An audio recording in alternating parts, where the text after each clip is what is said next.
Welcome back, everyone, to the Charles Miller YouTube channel. I pray that everyone had a blessed and peaceful week.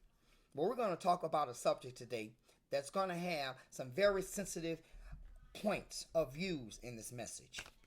And I would like for you just to open your minds and your heart and learn something today. Hear me out. I'm going to talk about the subject topic of love. Love is the essential ingredient for all your blessings in your life to come upon you, whether it's physical, mental, emotionally, financially. And when I say physical, I mean for you to, you're looking for a husband, you're looking for a wife, you're looking for money to pay bills, to start your own business, to have more than enough. You're looking for health, the blessings of health, to have good health. You're lonely. See, you're hurting. Something inside of you is missing. Well, I'm here to tell you that love is the ingredient that God gives us in order to be the center and the root of all of things in our lives. I want to tell you a story. In John 21st, Jesus had appeared to the disciples. They were fishing all night and they were lacking in a certain area, in that area with fish. Couldn't find no fish. Well, Jesus appeared to them. And when he appeared to them, he did not appear to them the way they had thought he should appear, or where they thought he should appear, or what they should do. But when he appeared, he told them, he said, look, cast your nets to the right side. Now I say that because that is a significant point of view. He said the right side. Evidently, they were fishing and looking for fish all over except where God wanted them to go. Because they had a preconceived notion and a figment of how things should be and how it should go. No, stop. Just look for God in that situation. Don't try to figure this thing out. God said, your thoughts are not my thoughts. I am God. My thoughts are much greater than yours. Sometimes we shortchange ourselves because we judge other people's situation up to our standards, and we don't open up our hearts enough to love them. And by doing that and looking beyond those people's certain situations and just loving them where they're at, God opens up and breaks chains in your life. You get blessed because none of us are perfect. In John 21st chapter, 15 verse, when they had finished eating, after they grabbed all the fish, they had nothing but fish after he told them, go to the right side. You've been looking all around the wrong places. He said, put your net on the right side. When they had finished eating, he pulled Simon Peter to the side and he said, do you love me? Simon Peter said, yes, I love you. He said, well, feed my sheep. He come again a second time. He said, Simon Peter, do you love me? Yes, Jesus, I love you. He said, feed my sheep. The third time, Jesus came back again and he asked him right after, bam, bam, bam. Simon Peter, do you love me? Simon Peter said, yes, I love you. Yes, you know I love you. Man, I've been walking around here, walking around in the desert with these same sandals on all over, fight for you, preaching with you, teaching for you, protecting you. Man, you know I love you. Why you keep asking me the question? Jesus said, I tell you what, then feed my sheep. Why he said it 3 times? Because he wanted Simon Peter to understand it in his mind, his heart, and his spirit. That I got you in the areas where you're lacking. I'll bless you. But I need you to bless others. Bless others. Feed people. Help people. Love people. You ain't got to always give people financial blessings. Just love people. Say hello. How you doing? Today's day, people don't even speak to people anymore. They just keep it walking. You don't know. You might speak to a person, say hello, how you doing? And brighten their whole life. Change their whole direction of that moment in their lives. They might be thinking of suicide. But of your greetings, you showing love and compassion in your heart to greet someone will bless them.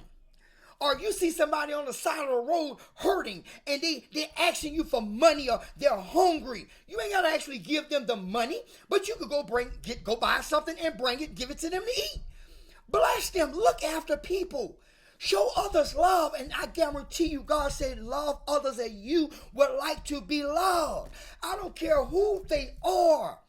Stop judging other people and start loving other people so God can love you more and more. Do you want a little bit of God or do you want all of them? I want all of them. So I try to do this every day possible. I'm not perfect, but I try to wake up, and if I see people hurting, and I do have, I try to share something, a bottle of water, a hug, or how you doing? Man, it's time for us to get up, stop thinking about what we going through, and think about somebody else. And watch God in that area where we're lacking like they were lacking, he's going to bless us with more than enough. Stop it. Stop. Love people, man. God's going to love you. He got you. If you're going through addiction, help somebody else in addiction. Stop worrying about your situation and help somebody else. Tell them your story. If you're going through some kind of poverty and you ain't got no money, plant a seed in somebody else's life and look for God to bless you back. And stand on that. Say, God, you told me if I love others, you shall love me. Expect those blessings from God. Stand on his word. He said that you shall have more than enough. Your cup shall overflow. Your cup, your net, shall have more than enough fish. Will you help people? You look after people, man. It's time to stop that, man. You go to church, you pray, you speak in tongue, and you're still lacking. Why? Because you ain't got no love in your heart for others. It's time to love others. I don't care if you're a homosexual. I don't care if you're an addict, an alcoholic, if you're a family member that's hurting, you're caught up. Maybe you don't talk to nobody in the family. Well, go get that family member and tell them you love them. Do something for them. Help them. Help that person that you see. Just because you see somebody that's going through something and they're homosexual or if they gay, you don't know what's going on with them. Still love them. Your heart's love for them and your actions for them may open the doors and break a bondage or chain in their lives. People that's sitting around on alcohol and drugs, I don't know what to do. Stop it. Go help somebody else. Go tell them your story. As long as you thinking of others, God's going to think of you. God's going to think of you. We are becoming a selfish world. We're becoming a selfish people, self-centered. We got it the way we think it's supposed to be.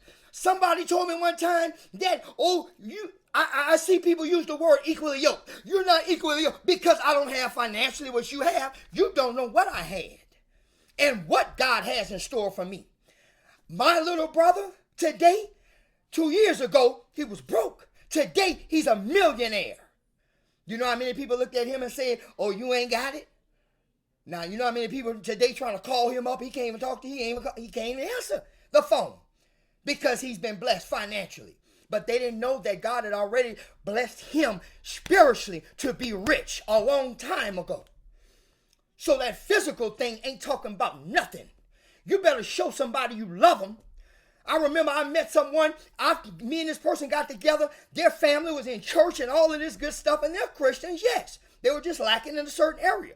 But because I came from Louisiana, I got all these tattoos, I got a story, they didn't accept me because I must have been a sinner. So they didn't accept me in their family as I felt or thought that they should, or the good word of God says they should have. Because they had something a little bit more than a house and a car. They didn't know that that individual was about to lose that house and that car, and I would be the one to put that person in a new house and buy a new car for that individual. They didn't know that though. You see how that happened? You see how that works? You never know who you're helping. And it's not even about that person you're helping.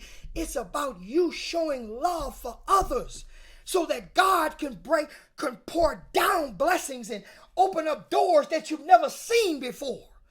God said, if you try me in this. When he talks about tithe, he means offering. He's talking about giving. He says that they asked him, out of everything you said, God, what is the greatest of them all? And he said, everything I'm talking about. He said, guess what? Out of everything is love. Love your neighbors as you want to be loved. Love conquers a multitude of sins. Love. You want a breakthrough in your life? You love somebody. You help somebody today. You stop judging them. You look at someone else as you want God to look at you. Don't worry about them giving it back to you. Think and expect it from God. God promised it and you're going to have it. You're going to receive it. Let's give love in this world. We got Black Lives Matter. We got all this stuff going on today. All of this stuff. But if we start loving each other as we want the cops to start respecting and loving us, you understand? Then those things is just going to flow. It's going to flow in this world, in this atmosphere. Stop the hatred. Stop the judgment. Stop it. Stop it. We all have issues and problems. And we are all here to help others in their situations as God continuously to help and bless us. I love you. God bless you. And remember what I said. Love. You want a breakthrough in your life? Love.